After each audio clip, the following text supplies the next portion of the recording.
Bonjour à tous, les bébés belges ne mangeraient pas si bien que ça. C'est la conclusion d'une récente étude que nous détaille Julie. Bonjour Julie. Bonjour Bérangère, les parents le savent, l'alimentation donnée à un jeune enfant joue un rôle capital pour sa santé future. Mais en avoir conscience, c'est une chose, le mettre en pratique, c'en est une autre.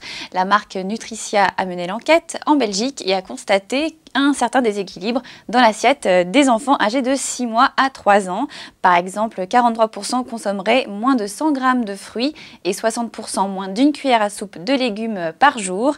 On apprend également que 95% des enfants ont droit à des encas entre les repas, mais 10% d'entre eux ne correspondent pas aux besoins nutritionnels de l'enfant. Ces collations sont souvent riches en graisse ou en sucre ou en sel.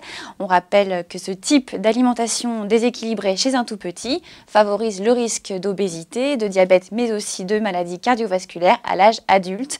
Aux parents donc de faire attention et de demander si besoin conseil au pédiatre. Merci Julie. On retrouve Marianne et sa chronique People. Alors quoi de neuf cette semaine chez nos amis les stars? Elle nous dit tout. Bonjour Marianne. Bonjour Bérangère. Et on commence par la première naissance de l'été. Il s'agit du petit Cielo qui est né la semaine dernière à New York. Et contrairement aux apparences, il s'agit bien d'un petit Frenchie.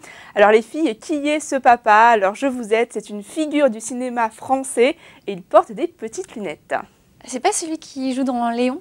Tout à fait, c'est Jean Reno. Alors à 61 ans, l'acteur va renouer avec les couches après avoir élevé 4 grands-enfants, aujourd'hui âgés de 11 à 21 ans.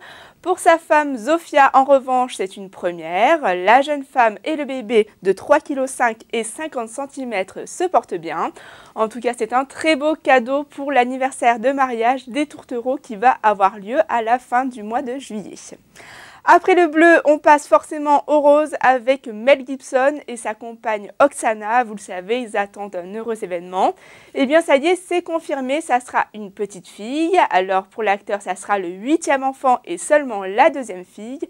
Et pour elle, ça sera la première petite, puisque la chanteuse russe est déjà la maman d'un petit Alexander, 12 ans, qui est le fruit de sa relation avec l'ex-James Bond Timothy Dalton. Et on ne pouvait pas finir cette chronique spéciale papa sans évoquer la disparition de Michael Jackson qui a fait la une ces dernières semaines. Alors on savait le roi de la pop obsédé par les microbes, eh bien on en savait beaucoup moins sur son rôle de papa. Alors c'est chose faite, la presse s'est penchée sur le sujet et on apprend qu'en 1997, à la naissance de son premier fils, Prince Michael, eh bien la star a embauché une armada de spécialistes. Alors les filles, un petit chiffre comme ça au hasard? Une dizaine? Je sais pas, 30. Bon alors c'est 12 exactement, 6 infirmières et 6 nounous pour se relayer en permanence auprès de son petit bout de chou. Alors il y avait toujours 4 personnes. Il faut savoir que l'obsession de la star ne s'est pas arrêtée là. L'air de la chambre du tout petit était mesuré toutes les heures et ses joujoux n'allaient pas, non pas directement au stérilisateur le soir venu, mais à la poubelle. Alors en tout cas, le petit Prince depuis a bien grandi, de l'eau a coulé sous les ponts et aujourd'hui l'enfant qui a 12 ans devait chanter pour la première fois en duo avec son papa lors des concerts londoniens. Merci Marianne. C'est la fin de ce JT. Excellent week-end à tous et à toutes. À lundi.